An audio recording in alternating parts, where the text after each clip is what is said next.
தம்பி இளவரசன் பேசுற போது சுத்தி சுத்தி கல்யாணம் கல்யாணம் கல்யாணம் கல்யாணம் அதெல்லாம் பந்தல்லாம் போட வேணாம், ஜமையெல்லாம் வேண்டாம், ஏதோ அவங்க அம்மா அப்பாவுக்கு ஏதோ சொல்றான், ஏதோ சூசகமா ஒரு செய்தி சொல்றான். எல்லாம் செலவுலாம் வேண்டாம், நேர ரெஜிஸ்டர் ஆபீஸ் போயிட வேண்டியதுதான், நீங்க வந்தா வாங்க, வராட்டி போங்க, your presence is not needed, நான் பார்த்துக்கிறேன் அவளை. திரும்ப திரும்ப சுத்தி சுத்தி சுத்தி சுத்தி கல்யாணம் கல்யாணம். அது ரைட், அவன் வயசுக்கு ஓகே. அவன் சொல்ல சொல்ல சொல்ல சொல்ல எனக்கு வேக்காலம் ஆகிக்கிட்டே இருக்கு. கல்யாணம் கல்யாணம் கல்யாணம். தீர்ப்பை கேட்டுட்டு போகணும். ஏன்னா இன்றைய நீதிமன்றங்கள் விசித்திரமான பல வழக்குகளை சந்திக்கின்றன. நாய்க்கு சோறு வைக்கலாமா, வைக்கக்கூடாதா? மலையில தீபம் ஏத்தலாமா, ஏத்தக்கூடாதா? இந்த ஒரு வழக்கு தான் வரல. வக்கீல் கல்யாணம் பண்ணிக்கலாமா கூடாதா? அது அதுக்கு ஒரு நீதிபதி தீர்ப்பு சொல்லுவார். நானே கல்யாணம் பண்ணிக்கிடாத போது வக்கீல் என்ன கல்யாணம் பண்றது? அதை தீர்ப்பை கேட்கணும்னு உட்கார்ந்துருக்கீங்க பாருங்க. அதுக்காக ரொம்ப ரொம்ப சுருக்கமாக சொல்லிடுறேன், வேக வேகமா. அந்த காலத்தில் கூட்டு குடும்ப அமைப்பு இருந்தது. இன்னைக்கு அது நியூக்ளியர் ஃபேமிலி ஆயிடுச்சு. அப்படி கம்பேர் பண்ணிட்டே போவோம், ஒரு 5 நிமிஷத்தில் முடிச்சிடலாம். கூட்டு குடும்ப வாழ்க்கையில் இருந்த மகிழ்ச்சி நியூக்ளியர் ஃபேமிலியில் 2 பேரும் வேலைக்கு போகிற வீட்டில் இருக்கா? கேள்வி 1. 2 பேரும் போத் எம்ப்ளாய்டு. அம்மாவும் அப்பாவும் வர்ற வரைக்கும் பிள்ளைங்க ஸ்கூல்ல இருந்து வந்து திருநெல்வேலியில் உட்கார்ந்துருக்கு. சில வீடுகளில் ஆயா தான் ஃபுல் இன்சார்ஜ். ஆயா ஷெரிலாக்கு பாலில் போட்டு ஆயா குடிச்சுக்கிட்டு இருக்கா. இது குழந்தைக்கு வாங்கி பசிக்கையில் குடுன்னு கொடுத்துட்டு இவ 2 பேரும் வேலைக்கு போயிட்டாவளா. இவ ஷெரிலாக்க ஆயா கலக்கி அவ குடிச்சு புஷ்டியா இருக்கா ஆயா. கூட்டு குடும்ப வாழ்க்கையில ஒருத்தர் ஒருத்தர் கேலி பண்ணிக்கிட்டு, மதினி சொன்னீல, சொன்னார மதினி அண்ணி. மதினிங்கிற வார்த்தைக்கு அர்த்தம் என்ன தெரியுமா? என் தாயார் காலமாயிட்டானா எனக்கு அடுத்த மாதா நீங்கிறது தான் மதினி. அதான் அர்த்தம். எனக்கு நீ தான் அம்மா, என் அண்ணன் பஞ்சாதி தான் எனக்கு அம்மா, மாதா நீங்கிறது தான் மதினி. ஒருத்தருக்கு ஒருத்தர் கேலி பண்ணிட்டு, எங்க மைனிலாம் என்ன எப்படி கேலி பண்ணிடுவா? எங்க அம்மாட்ட கேட்பா, எங்க அத்தை குழந்தை பள்ளிக்கூடத்துக்கு போயில கருப்பு சாந்து போட்டு வைப்பீங்கல்ல, எப்படி? நாங்கள் பள்ளிக்கூடத்துக்கு போயில என் மேலே திருஷ்டி பட்டுறப்படாதான், அதுக்காக சிரட்டையில் கருப்பு சாந்த கரைச்சி இங்கே. எங்க ஐயா என்ன சொல்லியிருப்பாரு? மொத்தத்துக்கே அவன் போனாலே போதுமே, திருஷ்டி படாதே, அப்புறம் என்ன கருப்பு சாந்து? ஒரு பொங்கல் அன்னைக்கு, ஒரு தீபாவளி அன்னைக்கு எல்லாருமா சேர்ந்து உட்கார்ந்து சாப்பிட்டு, அவனுக்கு கொஞ்சம் அதை அவன் பரமசிவத்துக்கு அவியல் பிடிக்கும்ல, கூட கொஞ்சம் வைய, கூட கொஞ்சம் வை, என்ன இமிக்கி இமிக்கி வைக்க, நல்லா வை, பார்த்து சாப்பிடுங்க கொழுந்தனார, விக்கிக்கிட போகுது. 5 நாள் பட்டினியா கிடந்த மாதிரி சாப்பிடுறீங்க, மெதுவா சாப்பிடுங்க, நிதானமா சாப்பிடுங்க, ஒரு பேச்சும் கிடையாது. இப்போ அது 7:30 மணிக்கு செத்த சவமா வருது. எது? பொஞ்சாதி. 8:15 மணிக்கு இவன் சாக போற சவமா வாரான். இதுல 2 பேரும் என்னத்தை பேச, என்னத்தை கலந்து உரையாட, என்னத்தை கலக்க, புரியுதா? இது குடும்பம். 2 கட்சிக்காரங்களும் பெண் விடுதலையை பத்தி பேசினாங்க. அப்படித்தானே பேசணும். 2 கட்சிக்காரங்களும், இந்த அம்மாவும் பேசுறாங்க, நம்ம தம்பி இளவரசனும் பேசினான். பெண் விடுதலை அன்னைக்கு எப்படி இருந்தது, இன்னைக்கு எப்படி இருக்குது? இன்னைக்கு உடன்கட்டை ஏற முடியுமா? இன்னைக்கும் சிலவே சொல்லிக்கிட்டாலே தான். உடன்கட்டை ஏறுவது என்பதுதான் நம்முடைய தர்ம சாஸ்திரம். உன் முண்டாட்டிட்ட சொல்லு. என்ன சார், செருப்பால் அடிப்பா. நீ பத்திரிகைக்கு பேட்டி கொடுக்குறீல, உடன்கட்டை ஏறுவது தான் தர்ம சாஸ்திரம், அந்த சாஸ்திரத்தை கடைப்பிடிக்க வேண்டும்னு பேசுறீல, பேசுறீல்ல, உன் பஞ்சாயத்திட்ட சொல்லு. நான் செத்துட்டேன்னா அவன் பஞ்சாயத்து சொல்ல என்னாலதான் சாவ போற. உடன்கட்ட கிட்டன உடனே நீ கட்ட, எப்படி உடல் கட்ட அப்படி இப்படி ஏதாவது பேசல, உடனே நீ கட்ட. பாலிய விவாகம் முடியும், நீங்க அரெஸ்ட் பண்ணி உள்ள வச்சிருவான். கணவனை இழந்த பொண்ணு மறுமணம் பண்ணிக்கலாமா கூடாது? அன்னைக்கு சார் 7 வயசு 5 வயசு பெண்ணுக்கு 7 வயசு பையல கல்யாணம் பண்ணி வச்சிருவான் சார். அவன் அடுத்த வருஷம் ஏதோ நோயில 7 8 9 வயசுல செத்து போவான். 7 வயசு பொண்ணு 70 வயசு வரைக்கும் வாழ்ந்தானா, 7 வயசு பொண்ணு 70 வயசு வரைக்கும் வாழ்ந்தானா எப்படி வாழணும்? எத்தனை வருஷம்? 63 வருஷம் சார். மொட்டை அடிச்சு வெள்ளைச்சேலை கட்டிக்கிட்டு பொட்டு வைக்காம நகை வைக்காம கல்யாணம் காட்சிக்கு போகாம நல்லது பொல்லதுல கலந்துக்காம ஒரு ஜீவனை வாழ வச்சு வதச்சிருக்கான் சார். இன்னைக்கு பேசுவ அரெஸ்ட் பண்ணி உள்ள வச்சிருவான். இந்த 2 பேரும் கொந்தளிக்கிறாங்க. பெண் விடுதலை எவ்வளவு பெரிய வளர்ச்சி, எவ்வளவு பெரிய வளர்ச்சி. ஆனா ஒரு சிக்கல் இருக்கு. அந்த பெண் விடுதலையை சரியா புரிஞ்சுக்கிட்ட பெண்கள் எத்தனை பேர்? அது சொல்லணும்ல, அதை மறைச்சிட்டு ஏர்போர்ட்டுக்கு முட்டுக்கு மேல டவுசரை போட்டுக்கிட்டு ஜீன்ஸை போட்டுக்கிட்டு, ஜீன்ஸ்னா கூட பரவாயில்ல, இந்த இவ்வளவுண்டு போட்டுக்கிட்டு தலையை விரிச்சு போட்டுக்கிட்டு ஏர்போர்ட்டுக்கு. நான் சிங்கப்பூர் போறதுக்கு என் பேத்தியோட உட்காந்துருக்கேன். என் பேத்தி கேட்கா, இந்த அக்கா இங்க தான் குளிக்குமாங்க. எங்க? ஏர்போர்ட்ல. இந்த அக்கா, தாத்தா இந்த அக்கா இங்க தான் குளிக்க வந்திருக்கோ, ஏன்னா குளிக்கிற ஸ்டைல்ல தான் வந்திருக்காவோ. இதுக்கு கேட்டோம்னா என்ன? உடை என் உரிமை. எது உடை என் உரிமை? உன் பார்வையை திருத்திக்கொள். யார்? நான் கண்ணாடியை கழட்டிட்டு தான் பார்க்கணும். கண்ணாடியை கழட்டிட்டா எங்க பார்க்க தெரியாதுல. புரியுதா இல்ல சொல்றது? அப்ப பெண் விடுதலை இருக்கு, கான்செப்ட் ஓகே, இம்ப்ளிமெண்டேஷன் புரிஞ்சுக்கிட்ட விதம்.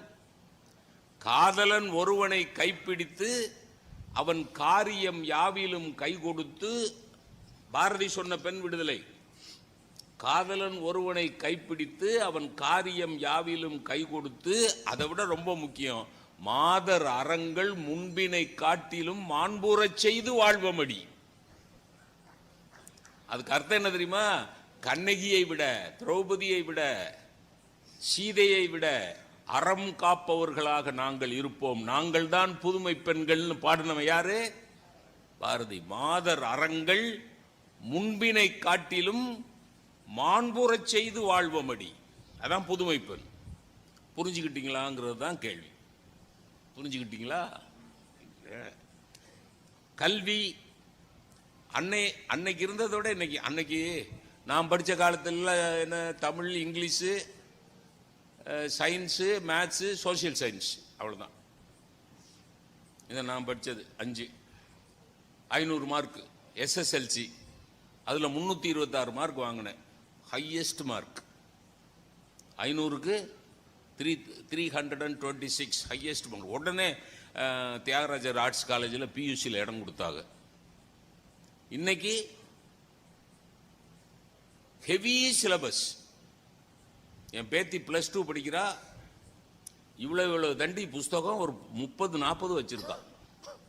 டெய்லி அதுல தான் படுத்து தூங்குறான், அப்படியே தூங்குறான். படிக்குது. Syllabus is heavy, equally mind is also heavy. புரியுதுங்களா? அன்னைக்கு எங்க மைண்ட் எல்லாம் ஃப்ரீயா இருந்தது. Education was not a burden, education was not costly. கல்வி வியாபாரமாகவில்லை அந்த காலத்தில். இன்னைக்கு பிளே ஸ்கூல்ல சேர்க்கணும்னா 3 லட்சம் கொடுங்குறான். பிளே ஸ்கூல்ல நான் என் பேரனை கொண்டு போய், நானும் என் மனைவியும் பேரனை கொண்டு போய் சேர்க்கறதுக்கு போனோம். பிளே ஸ்கூல் மேடம் வந்து Abirami madam. MA MPhil PhD Abirami principal. பள்ளிக்கூடத்து பேர் அபிராமி இன்டர்நேஷனல் ஸ்கூல். அபிராமி என்னைக்கு இன்டர்நேஷனல் ஸ்டேட்டஸ் அடைஞ்சான்னு எனக்கு தெரியல. ஆனால் Abirami international school, Abirami principal. என் பேரனுக்கு பிளே ஸ்கூலில் இடம் கொடுங்கன்னா 3 லட்சம் ரூபா கேட்குறாங்க.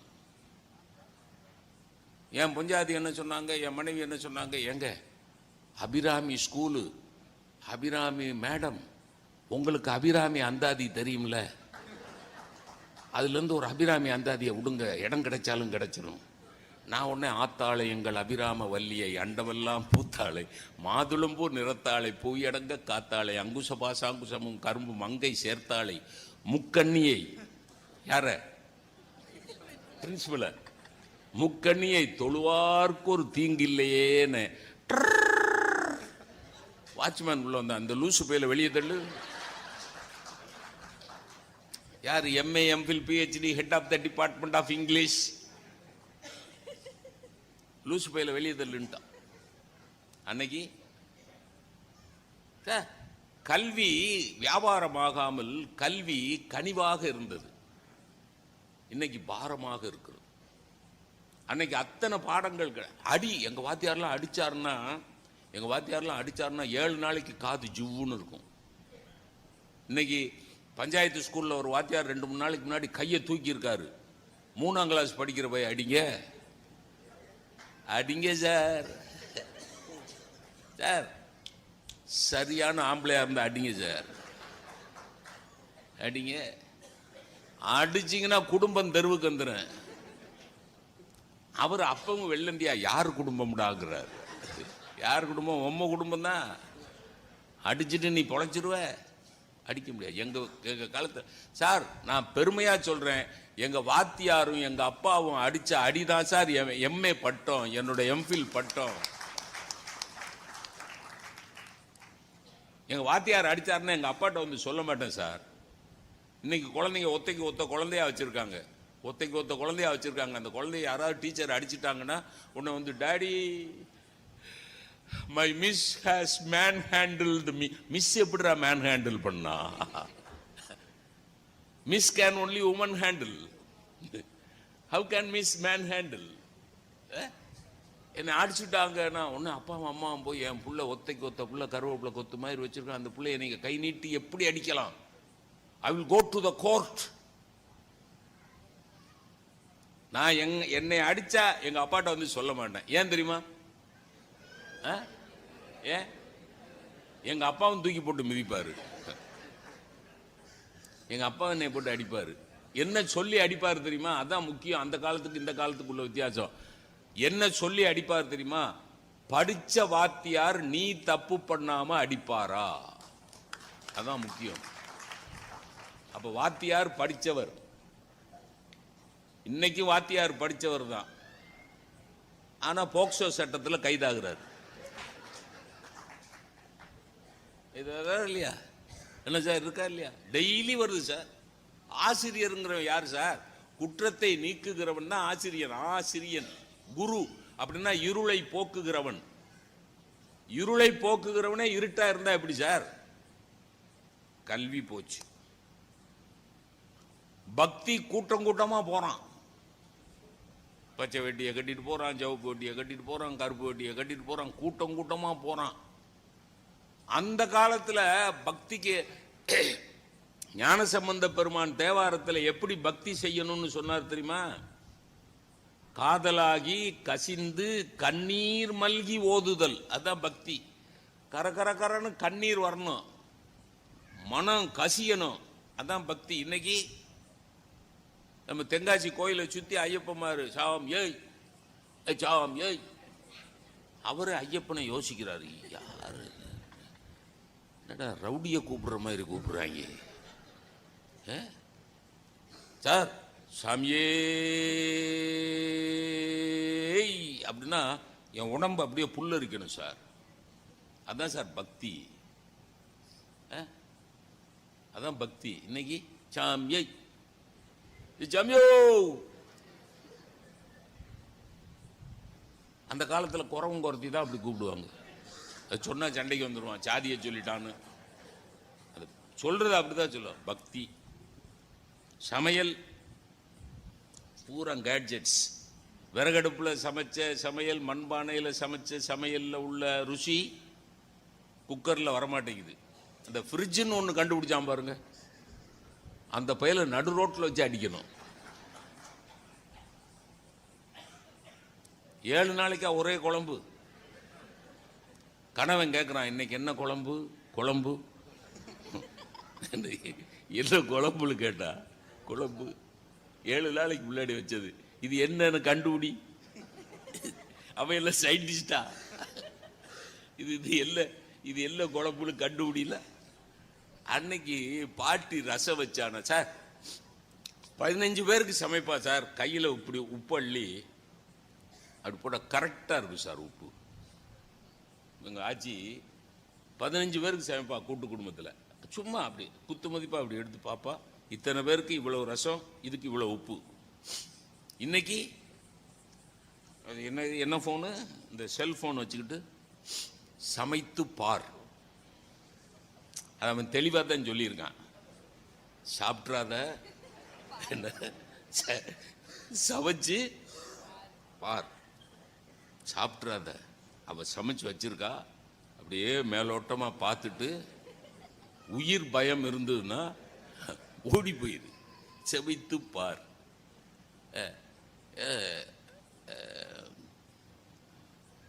தண்ணீரை ஊற்றவும் ஊற்றியாச்சு, பருப்பை போடவும் போட்டாச்சு, அரிசியை போடவும் போட்டாச்சு. 15 நிமிடம் கொதிக்க விடவும் கொதிக்க விட்டாச்சு. பொங்கல் ரெடி ஆக மாட்டேங்குது. உடனே அத்தைக்கு, மாமியாருக்கு ஃபோன், அத்தை நீங்கள் சொன்ன மாதிரி புத்தகத்தை பார்த்து பார்த்து போட்டதே, இன்னும் பொங்கல் வேகவே மாட்டேங்குது அத்தை. ஏன்னா அடுப்பை பற்ற வச்சா தானே. ஏன்னா அதில் அந்த புத்தகத்தில் அடுப்பை பற்ற வைக்கணும்னு வரி இல்லை. இது இந்த காலம் பிரயோஜனம் இல்லாமல் போச்சு. ஒரு தீபாவளி பொங்கல் இதை சொல்லி நிறைவு பண்ணுறேன். தீபாவளி பொங்கல்னா எவ்வளோ கிக்கு சார் அந்த காலத்தில். ஏன்னா அப்போ மட்டும்தான் சார் புது ட்ரெஸ் வாங்கி கொடுப்பாருங்க ஐயா. இன்னைக்கு மாசத்துக்கு ஒன்று. எனக்கு பர்த்டேனாலும் என் மனைவிக்கு சேலை, என் பிள்ளைக்கு பர்த்டேனாலும் என் மனைவிக்கு சேலை, அவளுக்கு பர்த்டேனாலும் 2 சேலை. அப்புறம் தீபாவளி அன்னைக்கு புது சேலையில் என்ன கிக்கு இருக்கும்? புரியுதா என்ன சொல்றேன்னு? புரியுதுங்களா? அன்னைக்கு தீபாவளி அன்னைக்கு மட்டும்தான் ஒரு சேலை, கிக்கு, சந்தோஷம். அந்த சேலையை தேர்ந்தெடுக்கிறதுக்கான சந்தோஷம். ஒரு ரேடியோ, இன்னைக்கு டிவி வந்துருச்சு, அம்மா சொன்னாங்களே டிவி வந்துருச்சு. ஒரு ரேடியோ பெட்டியில் கிடைச்ச சந்தோஷம் இன்னைக்கு டிவியில் கிடைக்குதா சார்? எங்க வீட்டில் எங்க அப்பா கொண்டாந்து ஒரு பிலிப்ஸ் ரேடியோ வாங்கி வச்சார் சார். காலங்காத்தால எந்திரிச்சு உட்கார்ந்து அந்த சுவிட்சை போட்டுட்டு அதுல மேஜிக் ஐன்னு ஒன்று இருக்கும், பச்சை கலர்ல மெதுவா லைட் வரும். அவனுக்கெல்லாம் தெரியாது, மண்டே ஆட்டாது, தெரிஞ்ச மாதிரி தெரிஞ்ச மாதிரி மண்டே ஆட்டக்கூடாது. நீ என்னைக்கு ரேடியோ பார்த்த? மேஜிக் ஐ அப்படின்னு அந்த பச்சை லைட் அப்படி மெதுவா வரும். அது முழுசா வர்ற போது ஒரு சந்தோஷம் வரும் பாருங்க. எம்ஏ பாஸ் பண்ண போது கூட அவ்வளவு சந்தோஷம் வரல சார். அதே மாதிரி அந்த நியூஸ் கேட்டா நியூஸ் மட்டும்தான் காதுல கேட்கும். இப்ப டிவியில நியூஸ் வாச்சா பாதி நியூஸ் கூட புரிய மாட்டேங்குது. அவ போட்டிருக்க லோலாக்கு, அவ போட்டிருக்க மூக்குத்தி, யார் அந்த நியூஸ் வாசிக்கிறவ கட்டியிருக்க சேலை, இதெல்லாம் பெண்கள் சைடு. ஆண்கள், நியூஸ் வாசிக்கிறவளே சூப்பர். அப்புறம் நியூஸுக்கு எங்க போக? நியூஸ் போன மாதம் வாசிச்ச அம்மா அளவுக்கு இவ இல்லையே, சரியில்லை, செலக்ஷன் சரியில்லை. போச்சா? அன்னைக்கு ஒளியும் என்னமோ சாதாரண தினம் சினிமா வந்து இந்த பொண்ணு, நாங்கள் தினம் சினிமா பார்க்குறோம். அன்னைக்கு ஒரு வெள்ளிக்கிழமை ஒளியும், ஒரு ஞாயிற்றுக்கிழமை ஒரு சினிமாவுக்கு தொண்ணாந்துட்டு கிடந்தீங்க. வார்த்தை என்ன? தொண்ணாந்துட்டு கிடந்தீங்க. அதுலேருந்து கிக்கு இன்னைக்கு இருக்காமா? அந்த ஒளியும் வெள்ளிக்கிழமை அன்னைக்கு போய் அதுக்காக ஓடி ஆடுவோம். வெளியில் போயிருந்தா வீட்டுக்கு ஓடி ஆடுவோம் கேட்கறதுக்கு. பினாக்கா கீத் மாலா ரேடியோவில் இந்தி பாட்டு. மொழி புரியாது, ஆனால் இசை புரியும். மொழி புரியாது, இசை புரியும். ரசித்த காலம் அது போச்சு. அப்புறம் செல்போன் வந்து சார் செல்போனில் நன்மை இருக்கு சார், எத்தனையோ நன்மை இருக்கு, ஆனால் நன்மையை விட தீமை அதிகமாக இருக்கா இல்லையா? அதான் கேள்வி. நீங்கள் ஒரு ஹாப்பி பொங்கல் அடிச்சிடுறோம். பொங்கல் அன்னைக்கு இந்த கிரீட்டிங் கார்டு தேடி அலைவோம் பாருங்க.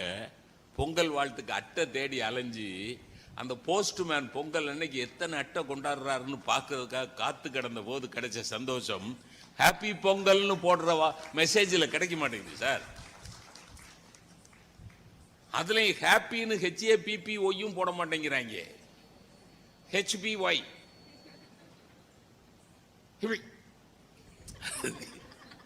ஹாப்பி கிடையாது,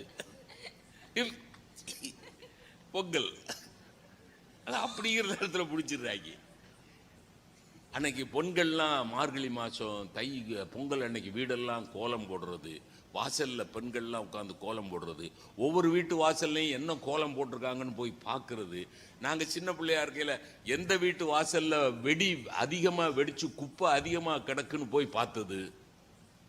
நீங்கள் எல்லாம் போச்சு. ஒரு லெட்டர் எழுதுறதுல இருந்த சந்தோஷம் செல்போனில் மெசேஜ் போடுறதுல கிடையாதுங்க. அதுவும் இந்த ரீஃபில் பேனா விட்டுருங்க, இங்கு பேனால லெட்டர் எழுதுவாங்க பாருங்க, அது ஒரு சந்தோஷமான உணர்வு பரிமாற்றம் சார். மெட்ராஸில் படிக்கிற பையன் தென்காசியில் அம்மா இருக்கா, தென்காசியில் இருக்கிற அம்மாவுக்கு மெட்ராஸில் படிக்கிற பையன் கடிதம் எழுதுறான் இங்கு பேனா வச்சு. அம்மா படிக்கிற போது என் புள்ள அழுதுகிட்டே எழுதியிருக்கான் கடிதம். எப்படி கண்டுபிடிச்சா? எப்படி கண்டுபிடிச்சா? அம்மாவை நினைச்சு அழுதுகிட்டே எழுதியிருக்காயா? அந்த கண்ணீர் பட்டு இங்கு பேனாவுடைய எழுத்து 2 அழிஞ்சிருக்கு. என் புள்ள என்னை நினைச்சு அழுதுகிட்டே. ரீஃபில் பேனா இங்கு அழியாது சார், அழியாது. இங்கு அழியாது, அங்க பாசம் அழியாது. இங்க இங்கு அழியாது இந்த காலத்துல, அன்னைக்கு பாசம் அழியாது. இதெல்லாம் சிந்திச்சு நிறைய மருத்துவம் அது இது கழுத எல்லாம் முடிங்க, பேசிட்டே இருக்கலாம். காதல் நீ நம்ம சொன்ன காதல். சங்க காலத்தில் ஒரு பாட்டு, காதலன் காதலியை கட்டி பிடிக்க போறான். காதலி சொல்றா எங்க அக்கா இருக்கா, இங்க வேண்டாம், வேற இடத்துக்கு போயிடுவோம் அப்படிங்க. அவன் சுத்தி சுத்தி பார்க்கணும். அன்னைக்கு இருந்து அந்த பேரும் அப்படித்தான் இருந்திருக்கான். ஆம்பளைய சுத்தி சுத்தி பார்க்க அக்காவையும் காணும் பக்காவையும் காணும். எங்க அக்கா இல்லை வா. அப்ப சொன்ன ஒரு பாட்டு எழுதிறான், பாட்டு வரிங்க ஆகும் இல்லை. ஒரு புன்னை மரம் நிற்கிது. அந்த பொண்ணு சொல்றா, நான் பிறக்கிறதுக்கு முன்னாடி எங்க அம்மா நட்டு வச்சது இந்த புன்னை மரம்.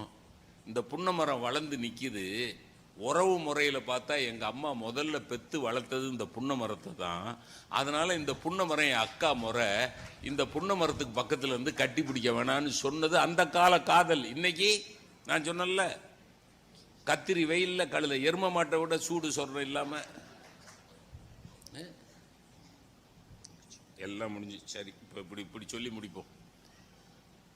4வே வந்துருச்சுல. 4வே வந்த உடனே என்ன ஆயிடுச்சு? தூரம் சுருங்கவில்லை, நேரம் சுருங்கி விட்டது. பயண தூரம் சுருங்கவில்லை, அதே 500 கிலோமீட்டர் தான். ஆனா ஒரு காலத்துல 12 மணி நேரம் போன பிரயாணம் இன்னைக்கு 5 மணி நேரத்தில் போயிடுறோம்.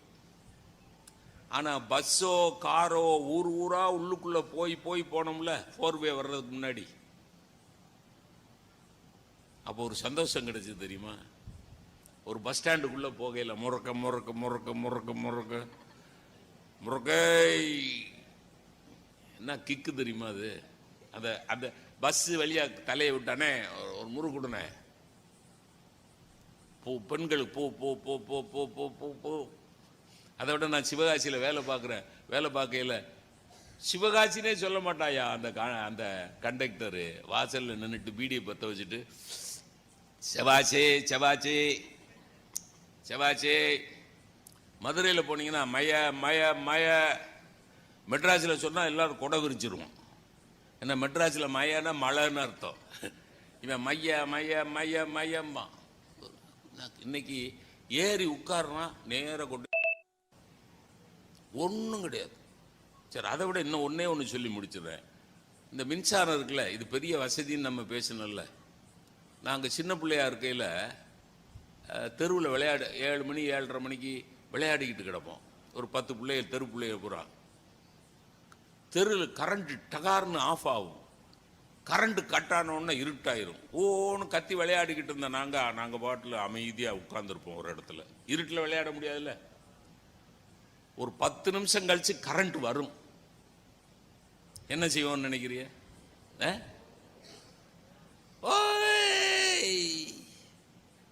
கரண்ட் வந்தா அவ்வளவு சந்தோஷம். இன்னைக்கு வசதி பெருகி போச்சு. கரண்ட் இப்படி போனா வீட்டில் இன்வெர்டர் இருந்தா, கரண்ட் போனா இன்வெர்டர் இருந்தா உடனே கரண்ட் வருது. புரியுதுங்களா? இருட்டு உடனே விலகி விடுகிறது. ஆனால் அதில் இன்பம் இல்லை. இருட்டாக இருந்து வெளிச்சம் வருகிற போதுதான் இன்பமாக இருந்தது. புரியுதுங்களா? இதாங்க தீர்ப்பு. அப்ப இந்த காலத்தில் ஒண்ணுமே இல்லைன்னு சொல்லி தீர்ப்பு சொன்னா அது எப்படிங்க சரியா வரும்? அப்படின்னா 2 தலைப்பு போட வேணாம்ல. அதில் ஒரு காம்ப்ரமைஸ் பண்ணுவோம். என்ன காம்ப்ரமைஸ்னா, மனிதனுக்கு மூளையாலும் மகிழ்ச்சி கிடைக்கும், மனதாலும் மகிழ்ச்சி கிடைக்கும். அறிவு மகிழ்ச்சி தானே? அறிவு மகிழ்ச்சி தானே? Knowledge is power. அப்போ மனிதனுக்கு மூளையால் மகிழ்ச்சி, அந்த மகிழ்ச்சி இந்த காலம். மனதால் மகிழ்ச்சி கிடைத்தால் அந்த மகிழ்ச்சி அந்த காலம். மனதால் கிடைத்த மகிழ்ச்சி அந்த காலம், மூளையால் கிடைக்கிற மகிழ்ச்சி இந்த காலம். ரெண்டையும் நம்ம விலைக்கிற முடியாது. நமக்கு மூளையும் வேணும், மனமும் வேணும். நமக்கு வாடிய பயிரை கண்ட போதெல்லாம் வாடினேன் என்று சொன்ன வள்ளலாரும் வேண்டும். பயிர்களுக்கு உயிர் இருக்கிறது என்று கண்டுபிடித்த ஜெகதீஷ் சந்திர போஸும் வேண்டும். வள்ளலார் அந்த காலம், ஜெகதீஷ் சந்திர போஸ் இந்த காலம். பெரியோர்களே, மனதாலும் மூளையாலும் கிடைக்கக்கூடிய மகிழ்ச்சிகளை பக்குவப்படுத்துவோம், பரிமாறிக்கொள்வோம். புத்தக திருவிழாவின் மூலமாக எல்லோரும் இன்புற்றிருப்போம். நன்றி.